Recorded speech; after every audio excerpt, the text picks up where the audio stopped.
Turkey எல்லாம் யுத்தம்னு வந்துருச்சுன்னா அமெரிக்காவையே அசால்ட்டா எதிர்த்து நிற்கிற அளவுக்கு அவர்கள் தான் நேட்டோவில் மிகப்பெரிய ராணுவங்களில் ஒன்று. அவ்வளவு பெரிய ராணுவ தயாரிப்புகள். ஈரான் அதே போன்று சவுதி அரேபியாவெல்லாம் தூக்கி சாப்பிட்ற அளவுக்கு ராணுவ வலிமை கொண்ட ஒரு நாடு. இவங்க தான் உஸ்மானிய கலாபத்தை கொண்டு வரணும்னு சொல்லி யோசிச்சுக்கிட்டு இருக்கிற குரூப். அந்த அளவுக்கு இருக்கிற குரூப் அமெரிக்க ஜனாதிபதி செஞ்ச இந்த மிக மோசமான காரியத்தை பாராட்டி அறிக்கை போடுறார் அர்துகான். அடுத்த சர்வதேச விளையாட்டுகளில் இஸ்ரேலுடைய எந்த ஒரு ஜேசிலையும் எங்களுடைய லோகோக்கள் பதியப்படாது, அவர்களுக்கும் எங்களுக்குமான அனைத்து ஒப்பந்தங்களையும் ரத்து செய்கிறோம் என்கிற அறிவிப்பை இன்றைக்கு வெளிப்படையாகவே ரீபுக் கம்பெனி வெளியிட்டிருக்கக்கூடிய ஒரு செய்தி வெளியாகி இருக்கக்கூடிய சூழல்ல இன்றைக்கு வெளியாகி இருக்கக்கூடிய இன்னொரு முக்கியமான விவகாரம் என்னன்னா, அத்தனை அரபு நாட்டுக்காரன் சொன்னதையெல்லாம் தூக்கி ஓரமாக வச்சுட்டு அவன் யாரா எனக்கெல்லாம் சொல்றதுக்கு, நான் சொல்றதை நீ செய்யணும் சொல்லி அமெரிக்கா காரனுக்கே திருத்தம் சொல்லி இருக்கிறார் பெஞ்சமின் நெதன்யாகு என்கிற செய்திகள் இன்றைக்கு வெளியாகி இருப்பது மட்டுமல்லாமல், அரபு இஸ்லாமிய நாடுகள் இந்த திட்டத்தை ஏற்றுக்கொள்வது என்பது பாலஸ்தீனத்தினுடைய யதார்த்தத்தை இஸ்ரேலுக்கு ஆதரவாக வடிவமைக்கும் ஒரு திட்டத்திற்கான ஒரு செயலாக மாறிவிடும்.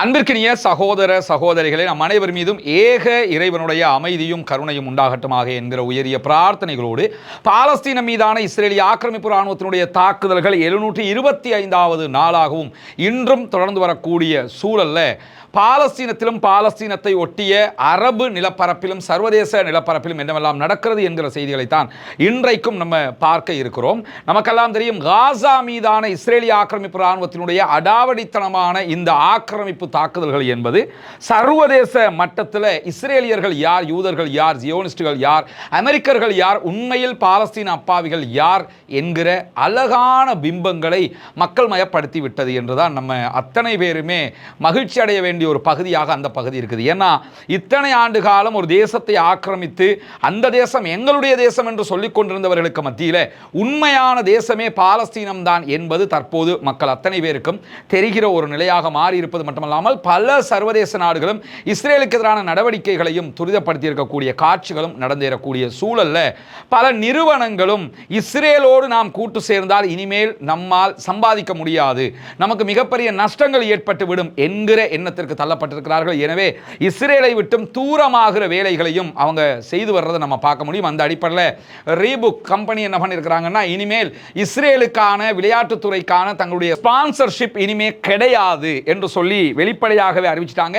அடுத்த சர்வதேச விளையாட்டுகளில் இஸ்ரேலுடைய எந்த ஒரு ஜேசிலையும் எங்களுடைய லோகோக்கள் பதியப்படாது, அவர்களுக்கும் எங்களுக்குமான அனைத்து ஒப்பந்தங்களையும் ரத்து செய்கிறோம் என்கிற அறிவிப்பை இன்றைக்கு வெளிப்படையாகவே ரீபுக் கம்பெனி வெளியிட்டிருக்கக்கூடிய ஒரு செய்தி வெளியாகி இருக்கக்கூடிய சூழல்ல இன்றைக்கு வெளியாகி இருக்கக்கூடிய இன்னொரு முக்கியமான விவகாரம் என்னன்னா, இந்த ஏஐ அப்ளிகேஷன்கள் குறிப்பாக ChatGPT, DeepSeek, Gemini போன்றவைகள் இருக்கின்றன. இதுல சாட் ஜிபிடி, இந்த சாட் ஜிபிடில யார் எதை தேடினாலும் இஸ்ரேலுக்கு ஆதரவான, இஸ்ரேலுக்கு எதிர்ப்பு இல்லாத, பாலஸ்தீனத்திற்கு எதிராக இருக்கக்கூடிய கருத்துக்களை தான் அது கொடுக்க வேண்டும் என்கிற பின்னணியில இஸ்ரேல் தற்போது சாட் ஜிபிடியோட ஒரு முக்கியமான அக்ரிமெண்ட் பண்ணியிருப்பதாகவும் சுமார் 50 மில்லியன் அமெரிக்க டாலர்களுக்கு மேலான ஒப்பந்தம் அதிலே இடப்பட்டிருப்பதான செய்திகளும் இன்றைக்கு வெளியாகி இருப்பதை நம்ம பார்க்க முடிகிற அதே நேரத்தில் நமக்கெல்லாம் தெரியும், காசாவை நோக்கி ஃப்ரீடம் ஃப்ளோட்டிலா கூட்டணியினுடைய கப்பல்கள் சென்று கொண்டிருக்கின்றன. இந்த ஃப்ளோட்டிலா கப்பல்கள்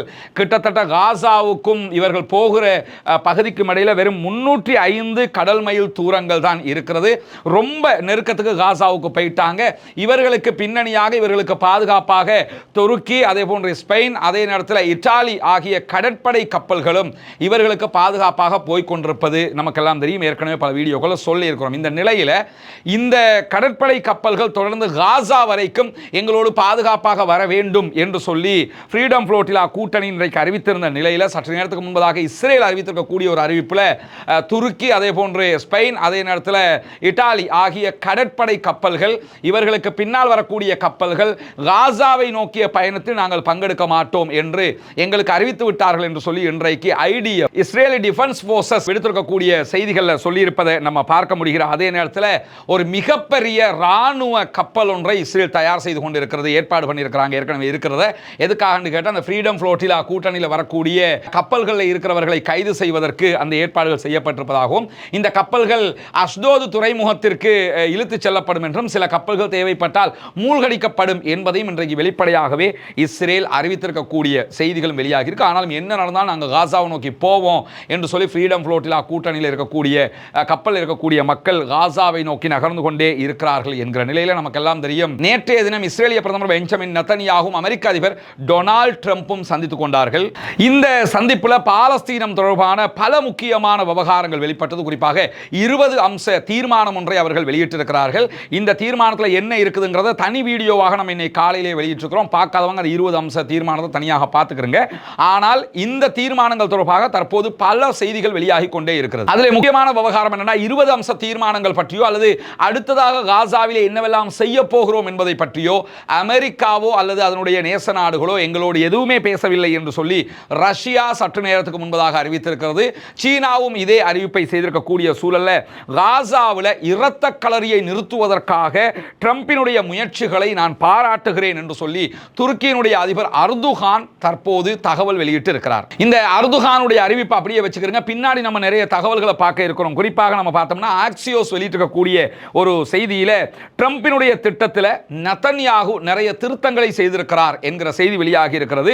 பாலஸ்தீன விடுதலை அமைப்புக்கு தற்போது வழங்கப்பட்டிருக்கக்கூடிய ஒப்பந்தம் அமெரிக்கா அதே போன்று அரபு மற்றும் இஸ்லாமிய நாடுகளால் ஒப்புக்கொள்ளப்பட்ட ஒரு திட்டமாக இருந்தது. அமெரிக்காவும் அரபு இஸ்லாமிய நாடுகளும் தான் ஆரம்பத்தில் இதை பற்றி பேசினாங்க. ஈவன் டர்க்கி உட்பட துருக்கி உட்பட எல்லோருமே பேசி எடுத்த ஒரு முடிவு இதுதான். நாங்கள் இஸ்ரேலுக்கு கொடுக்க போகிறோம், இதைத்தான் நாங்கள் பாலஸ்தீன விடுதலை அமைப்புக்கும் கொடுக்க போகிறோம் என்று சொல்லி அமெரிக்கா சொன்னதுக்கு பிறகுதான் அரபு நாடுகள் ஒப்புக்கொண்டதாகவும், ஆனால் தற்போது இந்த ஒப்புக்கொள்ளப்பட்ட விதிமுறைகளில் நெதன்யாகு நிறைய திருத்தங்களை பண்ணிட்டாரு. அத்தனை அரபு நாட்டுக்காரன் சொன்னதையெல்லாம் தூக்கி ஓரமாக வச்சு போட்டு அவன் யாரா எனக்கெல்லாம் சொல்றதுக்கு, நான் சொல்றதை நீ செய்ய சொல்லி அமெரிக்கா காரனுக்கே திருத்தம் சொல்லி இருக்கிறார் பெஞ்சமின் நெதன்யாகு என்கிற செய்திகள் இன்றைக்கு வெளியாகி இருப்பது மட்டுமல்லாமல் இந்த திட்டத்தில் குறிப்பாக காசாவில் இருந்து இஸ்ரேல் எப்போது வெளியாகும் என்பது அதில் எந்த ஒரு காலக்கெடுவும் கிடையாது. நம்ம அந்த 20 அம்ச தீர்மானத்தில் வீடியோவில் நீங்கள் பார்த்தீங்கன்னா அதில் தெளிவாக சொல்லியிருக்கிறோம். எப்போ இஸ்ரேல் காசா விட்டு வெளியே போகுங்கிற எந்த டேட்டும் கிடையாது.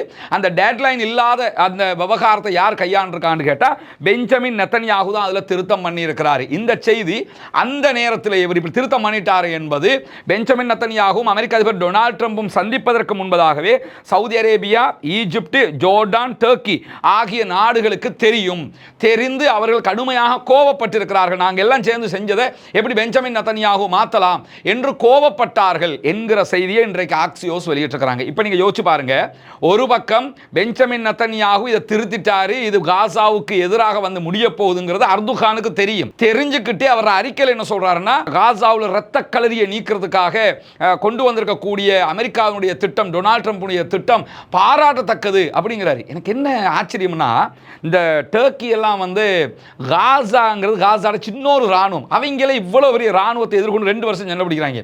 டர்க்கி எல்லாம் யுத்தம் வந்துருச்சுன்னா அமெரிக்காவையே அசால்ட்டா எதிர்த்து நிற்கிற அளவுக்கு அவர்கள் தான் நேட்டோவில் மிகப்பெரிய ராணுவங்களில் ஒன்று. அவ்வளவு பெரிய ராணுவ தயாரிப்புகள் ஈரான் அதே போன்று சவுதி அரேபியாவெல்லாம் தூக்கி சாப்பிடுற அளவுக்கு ராணுவ வலிமை கொண்ட ஒரு நாடு. இவங்க தான் உஸ்மானிய கலாபத்தை கொண்டு வரணும்னு சொல்லி யோசிச்சுக்கிட்டு இருக்கிற குரூப். அந்த அளவுக்கு இருக்கிற குரூப் அமெரிக்க ஜனாதிபதி செஞ்ச இந்த மிக மோசமான காரியத்தை பாராட்டி அறிக்கை போடுறார் அர்துகான். ஆனா நேற்று இரவே இந்த மீட்டிங் நடக்கிறதுக்கு முன்பதாகவே இதுக்கு எதிராக பேசியும் இருக்கிறார். அப்ப பேசினா அதுல உறுதியா இருக்கணுமா இல்லையா?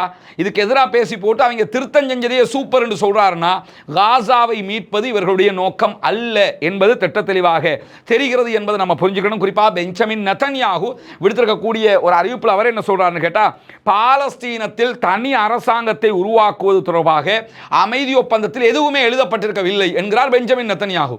திருத்தினது போக எதுவுமே இல்லைங்கிறார். இது அவர் சொல்றதை நம்ம உண்மைன்னு நம்புறதுக்கு ஆட்கள் கிடையாதுங்கிறது அவருக்கே தெரியும். அதில் 21 தீர்மானங்கள் இருந்தது. 20 அம்ச தீர்மானம் இல்லை, 21 அம்ச தீர்மானம் அது. ஆனால் வெளியே வந்தது 20 அம்ச தீர்மானம். அதில் 21வது அம்சமாக பாலஸ்தீனம் தனி நாடாக உருவாக்கப்படுவது தொடர்பான விவகாரங்கள் இருந்ததாகவும் அதையும் நெதன்யாகு வெட்டி வீசி விட்டதாகவும் தகவல்கள் வெளியாகி இருக்கு. அது பின்னாடி வரக்கூடிய கத்தருடைய அறிவிப்பு வெளியாக இருக்கு. அதில் நம்ம புரிஞ்சு கொள்ள முடியும். எனவே அரபு நாட்டு தலைவர்கள் ஒப்புக்கொண்ட அமெரிக்க அமெரிக்கா அரபு நாட்டு தலைவர்களிடத்தில் ஒப்புக்கொண்ட முழுமையான அறிக்கையை மொத்தமாக தூக்கி கடாசி இருக்கிறார் பெஞ்சமின் நெத்தன்யாகு. அதையே அமெரிக்காவும் ஏற்றுக்கொண்டிருக்குன்னா அமெரிக்காவை பொறுத்தவரை அந்த அரபு தலைவர்கள்லாம் ஆக்களே கிடையாது. பெஞ்சமின் நெத்தன்யாகு சொல்றது தான் அவங்க கேட்பாங்கிறது தெளிவாக தெரியக்கூடிய நேரத்தில் பாலஸ்தீன அதிகார சபை இந்த மஹ்மூத் அப்பாஸுடைய குரூப் இருக்குல்ல, அவங்கெல்லாம் மாங்கான்னா இவங்க வந்து பெரிய தேங்கான்னு சொல்ற அளவுக்கு இவங்க மூளை இருக்குதா இல்லையா, ஏன் இப்படி இருக்கிறாங்கன்றே யோசிக்க வேண்டி கிடக்குதுங்க. ஏன்னா இவ்வளவு பெரிய அநியாயத்தை பண்ணியிருக்கிறான் இந்த 20 அம்ச தீர்மானத்தில். அதுக்கு இந்த பலஸ்டைன் அத்தாரிட்டி, குறிப்பாக பாலஸ்தீன அதிகார சபைக்கே அங்கே ஒரு அதிகாரமும் கிடையாதுன்ட்டான். முழுவதுமாக நாங்கள் அமெரிக்கா தான் பார்ப்போம், அங்கே வந்து ஏற்கனவே இருந்த பிரிட்டிஷினுடைய முன்னாள் பிரதமர் டோனி பிளேயரை வச்சு தான் ஆட்சியை பண்ணுவோம்ட்டான். அப்படி இருக்கும்போது நம்ம பதவியும் போகுது, நம்ம அதிகாரம் போகுதுங்கிறது கூட தெரியாமல் காசா யுத்தத்தை முடிவுக்கு கொண்டு வருவதற்கான ஜனாதிபதி ட்ரம்பினுடைய முயற்சிகளை நாங்கள் வரவேற்கிறோம், வரவேற்பெல்லாம் தெரிவித்து அதே மாதிரி அமைதிக்கான பாதையை கண்டுபிடிக்கிற அவருடைய திறன்களில் நாங்கள் வந்து நம்பிக்கை வச்சிருக்கிறோம் பெரிய அளவில் அப்படிங்கிறாங்க.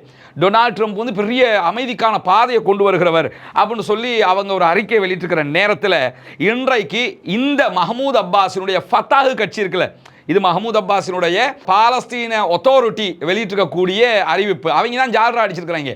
உண்மையிலேயே மஹ்மூத் அப்பாஸினுடைய ஃபத்தாஹ் கட்சியினுடைய மத்திய குழு உறுப்பினராக இருக்கக்கூடிய அப்பாஸ் ஜக்கி இன்றைக்கு ஒரு கடுமையான மிக தெளிவான அறிக்கையை வெளியிட்டிருக்கிறாரு.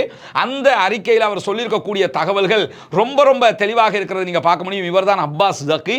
இன்றைக்கு அவர் வெளியிட்டிருக்கக்கூடிய அறிக்கை தான் எல்லா அரபு நாடுகளையும் திரும்ப யோசிக்க வைக்கிற அறிக்கையாக இருக்குதுங்க. என்ன சொல்றாருன்னா, தற்போது அமெரிக்க அதிபர் டொனால்ட் ட்ரம்ப் காசா தொடர்பாக பலஸ்தீனம் தொடர்பாக வெளியிட்டிருக்கக்கூடிய இந்த 20 அம்ச தீர்மானம் என்பது பாலஸ்தீன மக்களை சரணடைவதற்கான ஆவணமாக இருக்கிறது. மொத்தத்தில் நாங்கள் எல்லாரும் திரும்ப வந்து அடிமையாக்குற ஒரு ஆவணமாக இருக்கிறது என்கிறார் அப்பாஸ் ஜக்கி. அதை தொடர்ந்து சொல்லும்போது என்ன சொல்றாருன்னா, இந்த திட்டத்தின் விதிகள் சுயநிர்ணய உரிமையை அடைவதற்கு பதிலாக அவமானத்தை தான் தருகிறது. காசா மக்களுக்கு நீங்க எந்த கௌரவத்தையும் தரல, நீங்க எங்களுடைய சொந்த நாட்டை எங்களுக்கு தரதுக்கு பதிலாக எங்களை இன்னும் அவமானப்படுத்துகிற வேலையை செஞ்சிருக்கிறீங்க. சர்வதேச கூட்டங்களில் நீங்க எதையாவது ஒன்று முன்மொழிஞ்சி இதுதான் ஒரு தீர்மானம் என்று எடுத்துவிட்டு பாலஸ்தீன மக்கள்கிட்ட எதையுமே கேட்காம எங்களை கொண்டு வந்து திணிக்கிறதுங்கிறது எப்படி சமானமாகும், அதை எப்படி நாங்கள் ஏற்றுக்கலாம் அப்படின்னு சொல்லி கேட்கக்கூடிய ஃபத்தாஹினுடைய மத்திய குழு உறுப்பினர் அப்பாஸ் ஜக்கி அவங்க மேலதிகமாக என்ன கேட்கிறாருன்னா, காசாவையும் அதனுடைய மக்களின் விருப்பத்தையும் பிரதிபலிக்காத வெளிநாட்டு கட்டுப்பாட்டுக்கு கீழாக வைத்திருக்கிற வகையில் இந்த திட்டம் உருவாக்கப்பட்டிருக்கிறது. காசா வந்து எங்களுக்கு சொந்த உரிமையை தாங்கன்னு அவங்க கேட்கும்போது நீங்க முழுவதும் வெளிநாட்டாக்கள் காசாவை ஆள்றதுக்கான வேலையை ஒன்றை பண்ணியிருக்கிறீங்க. நம்ம பகல் அந்த 20 அம்ச தீர்மானத்தில் எதை தெளிவூட்டி இருக்கிறோமோ அது அப்படி அப்பாஸ் ஜக்கி அவர்கள் மிக தெளிவாக அதை விட ரொம்ப சூப்பராக சொல்லியிருக்கக்கூடிய காட்சிகளை தான் நீங்க பார்க்குறீங்க. கூடுதலாக அவர் என்ன சொல்றாருன்னா, அரபு இஸ்லாமிய நாடுகள் இந்த திட்டத்தை ஏற்றுக்கொள்வது என்பது பாலஸ்தீனத்தினுடைய யதார்த்தத்தை இஸ்ரேலுக்கு ஆதரவாக வடிவமைக்கும் ஒரு திட்டத்திற்கான ஒரு செயலாக மாறிவிடும். அரபு நாடுகளும் இஸ்லாமிய நாடுகளும் இந்த ட்ரம்புடைய திட்டத்தை நீங்க ஏத்துக்கிட்டீங்கன்னு சொன்னா பாலஸ்தீனம் என்கிற ஒரு நாடு உருவாகணும் எல்லாரும் பேசுறோம்ல, அதை நாசமாக்கின வேலையை தான் நீங்க பார்க்குறீங்க அப்படின்னு சொல்லி கடுமையாக கண்டிச்சுட்டு என்ன சொல்றாருன்னா, அரபு இஸ்லாமிய நாடுகள் இந்த திட்டத்தை ஏற்றுக்கொள்ளக்கூடாது. பாலஸ்தீனம் என்கிற காரணத்தை கலைப்பதற்கு, பாலஸ்தீன நாடு என்கிற ஒன்றை இல்லாமல் ஆக்குறதுக்கான திட்டம் இது. ஏற்றுக்கிட்டீங்கன்னா பாலஸ்தீன நாட்டை நீங்களே அழிக்கிறீங்க என்ற அர்த்தம் என்று மிக தெளிவாக அப்பாஸ் ஜக்கி அவங்க தன்னுடைய அறிவிப்பில் சொல்லி இருக்கிறது மட்டுமல்லாம இன்றைக்கு பாலஸ்தீனத்தில் இருக்கக்கூடிய அனைத்து எதிர்ப்பு குழுக்கள் இருக்கிறாங்கல்ல, பாலஸ்தீன விடுதலை அமைப்போடு இருக்கக்கூடிய 14 எதிர்ப்பு குழுக்களுடைய ஜெனரல் செக்ரட்டரியாக செயல்படக்கூடிய ஐமன் அல் ஷின்ஷியே அவங்க ஒரு அறிக்கையை வெளியிட்டிருக்கிறாங்க. அதில் அவங்க என்ன சொல்றாங்கன்னு கேட்டா, ட்ரம்ப் கொண்டு வந்திருக்கிற இந்த 20 அம்ச திட்டம்ங்கிறது ஜியோனிச நாட்டினுடைய இஸ்ரேலுடைய கோரிக்கைகளை முழுமையாக ஏற்றுக்கொள்கிறது. எங்க பக்கத்தை பத்தி நீங்க யோசிக்கவே இல்லை, நீங்க நினைச்சதை தான் நீங்க செய்ய பார்க்குறீங்க என்று சொல்லி அனைத்து எதிர்ப்பு குழுக்களுடைய ஜெனரல் செக்ரட்டரி கருத்து வெளியிட்டிருக்கிறார். இதுவரைக்கும் பாலஸ்தீன விடுதலை அமைப்பு தனியாக இந்த அறிக்கைகளையும் வெளியிடல. காசாவில் இருக்கக்கூடிய பாலஸ்தீன விடுதலை அமைப்பிட்ட 60,000க்கு மேற்பட்ட ராணுவம் இருப்பதாக நம்பப்படுகிற நேரம் அங்க கிட்டத்தட்ட 14 ராணுவ குழுக்கள் இருக்கிறாங்க. அந்த எல்லா குழுக்களையும் ஒருங்கிணைச்ச கமிட்டியினுடைய ஜெனரல் செக்ரட்டரி தான் இந்த அறிவிப்பை வெளியிட்டிருக்கிறாரு. ட்ரம்ப் தற்போது கொண்டு வந்திருக்கக்கூடிய இந்த திட்டம்ங்கிறது இஸ்ரேலுடைய அனைத்து கோரிக்கைகளையும் அவர்கள் சொன்ன அனைத்து விவகாரங்களையும் முழுமையாக ஏற்றுக்கொண்டிருக்கிறார்கள். இஸ்ரேல் சொல்றதை நீங்க மொத்தமா கேட்டுக்கிறீங்க. அதே போல பாலஸ்தீனம் என்கிற ஒரு நாடு உருவாக வேண்டும் என்கிற நோக்கத்தை இல்லாமலாக்குகிற நெத்தன்யாகுவினுடைய கனவை நீங்க நனவாக்கி இருக்கிறீங்க. நெத்தனியாவுக்கு பலஸ்டைன் ஒரு நாடே உருவாகக்கூடாதுங்கிறது அவரோட திட்டம். அதை நீங்கள் அவரோட கனவது அதை நீங்கள் நனவாக்கி இருக்கிறீங்க. இப்போ அதே மாதிரி இந்த திட்டம் மீண்டும் காலனித்துவத்திற்கு காசாவை கொண்டு போகிற முயற்சி. எங்களை வந்து காலனித்துவ காலத்தில் எப்படி வந்து அடிமையாக வச்சிருந்தாங்களோ எல்லா நாடுகளையும் அதே மாதிரி மீண்டும் காசாவை அடிமையாக வைக்க பார்க்குறீங்க. இந்த திட்டம்ங்கிறது இஸ்ரேல் சர்வதேச அளவில் இப்போ தனிமைப்படுத்தப்பட்டிருக்கு. இஸ்ரேல் அத்தனை பேரும் புறக்கணிக்கிறாங்க. இதில் இருந்து அவங்களை காப்பாற்றி எடுத்து அரபு நாடுகளையும் இஸ்ரேலையும் ஒரு கூட்டணியாக உண்டாக்குறதுக்கான ஒரு வேலையை தான் நீங்கள் பண்ணியிருக்கிறீங்க. காசாக்கு எந்த நலவும் செய்யலை. இதில் யாருக்கு நலவுன்னு கேட்டால் அரபு நாட்டுக்காரன் அத்தனை பேரும் இஸ்ரேலை ஏற்றுக்கிறவான். காசா எவ்வளோ நாசமாக போனாலும் பரவாயில்லைன்னு விட்டுட்டு போவான். அதுக்கான வேலையை தான் நீங்கள் செய்திருக்கிறீர்கள் என்று சொல்லிவிட்டு அமெரிக்க அதிபர் டொனால்ட் ட்ரம்பினுடைய இந்த திட்டம் என்பது நிராகரிக்கப்பட்ட திட்டம். இதனுடைய முதன்மை இலக்காக எது இருக்குன்னு கேட்டால் பாலஸ்தீன விடுதலை அமைப்பை இல்லாமல் ஆக்குவதுதான். பாலஸ்தீனத்திற்காக யாருமே போராடக்கூடாது என்று சொல்லித்தான் இந்த திட்டமே சொல்லிக்கிட்டு இருக்குது. இது நிராகரிக்கப்பட்ட திட்டம்ங்கிறார். இதுல இருந்து என்ன தெரியுதுன்னா பாலஸ்தீன விடுதலை அமைப்பு மேபி மொத்தமாக இந்த 20 அம்ச கோரிக்கைகளை புறக்கணிக்க வாய்ப்பு இருக்கிறது, மறுக்க வாய்ப்பு இருக்கிறது, நாங்கள் யுத்தத்துக்கு ரெடின்னு சொல்றதுக்கு வாய்ப்பு இருக்கிறது, அல்லது இதில் நிறைய திருத்தங்கள் அவங்க செய்வதற்கான வாய்ப்பு இருக்கிறது.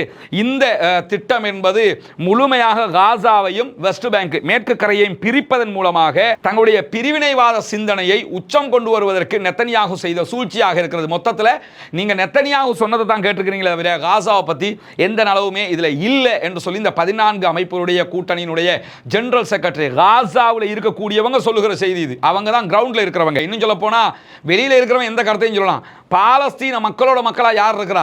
ஒரு பாலஸ்தீன விடுதலை அமைப்பு மட்டும் இல்லை, 14 அமைப்புகள் அங்க இருக்கு. 14 அமைப்பு ஒரே மாதிரி இருக்கிறாங்க. 13 அமைப்பு ஒரு கருத்துலையும் ஒரு அமைப்பு வேறு, அப்படி கருத்து வேறுபாடே இல்லை. அத்தனை பேருமே இதுதான் எங்க முடிவுங்கிறதுல உறுதியா இருக்கிறாங்க. ஏன்னா எங்க நாடு வேணும். இப்ப விட்டுட்டோம்னா நம்ம இந்த உலக வரலாற்றில் எப்ப எடுக்க முடியும்? திரும்ப ஒரு யுத்தம் பண்றதா? அதனால தான் நாங்கள் விட மாட்டோம் என்று உறுதியாக இருக்கிறார்கள். இறுதியாக அவங்க என்ன சொல்றாங்கன்னு கேட்டா, ட்ரம்பும் இஸ்ரேலும் யுத்தத்தில் எங்களை வெல்ல முடியாமல் போய்விட்டது, எனவே அரசியல் தீர்வு என்கிற பெயர்ல 20 அம்ச தீர்மானம் என்கிற பெயர்ல எங்களுடைய மக்களை நடுத்தருவில் விட்டு எங்க நாட்டை அபகரிக்கலாம்னு நினைக்கிறாங்க.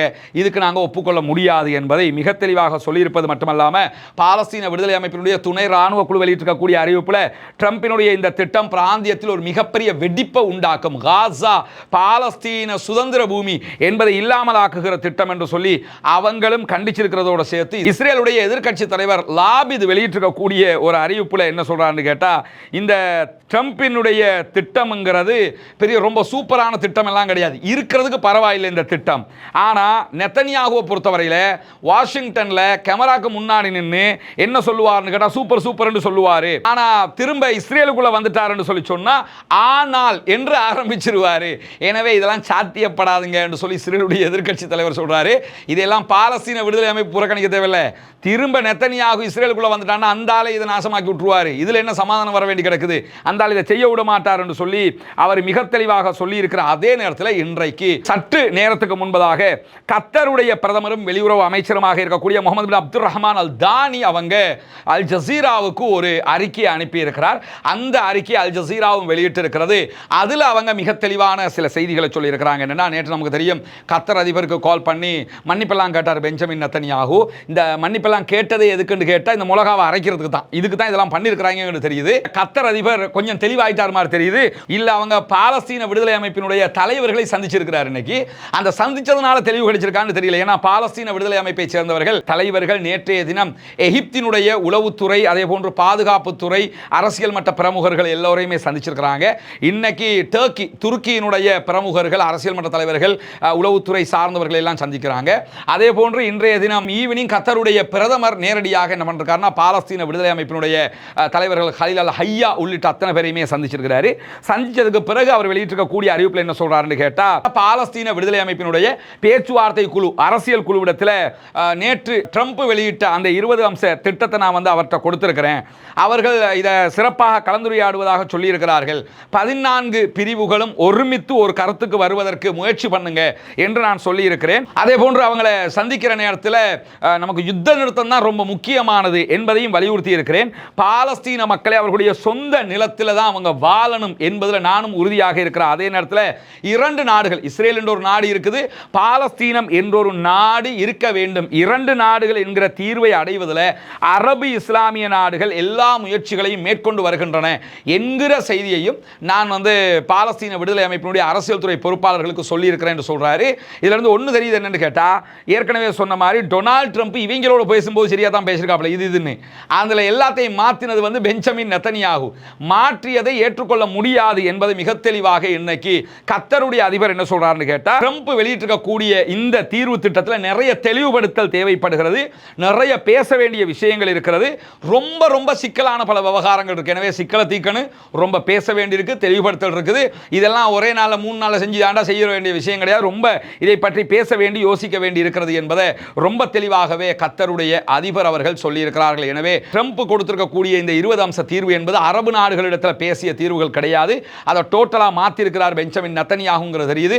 எனவே அது தொடர்பாக அரபு நாடுகளும் மேலதிகமாக பேச வேண்டும் என்கிற செய்திகளை வெளியிட்டிருக்கிறார். அதே நேரத்தில் இன்றைக்கு வெளியாக இருக்கக்கூடிய தகவல் பிரகாரம் இஸ்ரேலிய ஆக்கிரமிப்பு பகுதிகளில், குறிப்பாக இஸ்ரேலுக்குள்ள வடக்கு இஸ்ரேல் பகுதிகளில் எக்கர் என்கிற பகுதிகளில் குண்டுவெடிப்பு தாக்குதல் நடத்தப்பட்டிருப்பதாக இஸ்ரேல் இன்றைக்கு அறிவித்திருக்கு. அதில் என்ன நடந்திருக்கு, எத்தனை பேர் கொல்லப்பட்டிருக்கிறாங்க என்கிற தகவல்கள் வெளியாகாத அதே நேரத்தில் காசா பகுதிகளில் இஸ்ரேலிய ஆக்கிரமிப்பு ராணுவத்தினுடைய ஒரு மெர்காவா டேங்க் மொத்தமாக அழித்திருக்கிறோம் என்கிற செய்திகளை பாலஸ்தீன விடுதலை அமைப்பு வெளியிட்டிருக்கிறார். அதே நேரம் காசாவினுடைய பாலஸ்தீன விடுதலை ராணுவம் வெளியிட்டிருக்கக்கூடிய இன்னொரு தகவல்களை இஸ்ரேலிய ராணுவ தளத்தை நாங்கள் தாக்கி அளித்திருக்கிறோம் என்கிற செய்திகளை சொல்லியிருக்கிறாங்க. காசா நகருக்கு தெற்கில் இருக்கக்கூடிய தாலல் ஹவா பகுதிகளில் இஸ்ரேலிய ஆக்கிரமிப்பு ராணுவத்தை சேர்ந்தவர்கள் மீதும் அவர்களுடைய வாகனங்கள் மீதும் அவர்கள் கூடியிருந்த இடங்கள் மீதும் நாங்கள் பாரிய தாக்குதல்களை நடத்தியிருக்கிறோம். அந்த வீடியோக்களை நிறைய வெளியிட்டிருக்கிறாங்க. அதிலே அவர்களுக்கு நிறைய உயிரிழப்புகள் ஏற்பட்டிருக்கிற, குறிப்பாக அவர்களுடைய ஆட்களை ஏற்றிக்கொண்டு செல்கிற கேரியர்கள் 2 மேலே நாங்கள் அட்டாக் பண்ணியிருக்கிறோம். ராணுவத்தை ஏற்றிக்கிட்டு போகிற கேரியர்கள் மேலேயே அட்டாக் பண்ணியிருக்கிறாங்க.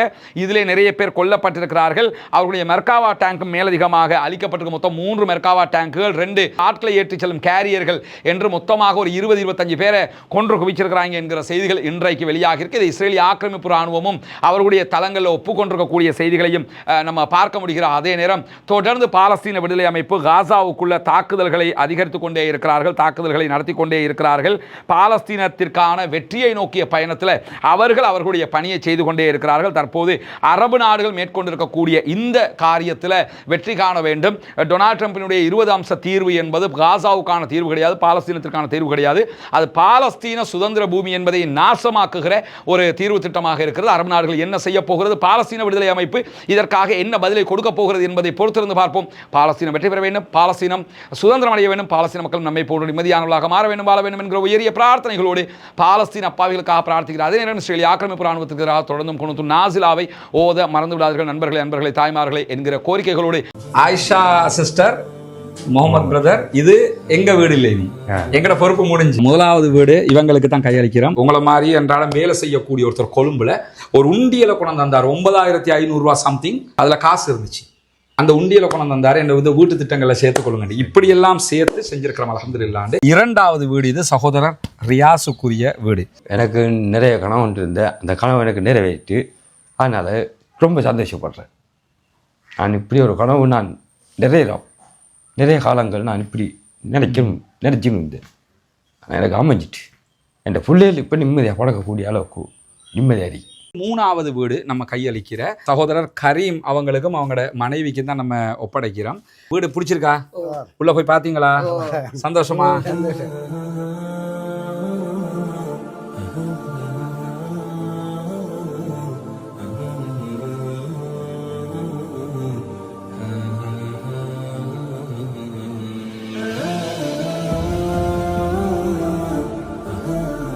நம்ம ஒப்படைக்கிற 4வது வீடு சகோதரி அஸ்மியாவுக்கும் அவங்களோட கணவருக்கும் நம்ம ஒப்படைக்கிறோம். அவங்களோட கணவர் இன்னைக்கு வேலைக்கு போயிருக்கிறாங்க. துவா தான் நீங்க நிறைய செய்யணும், சரியா?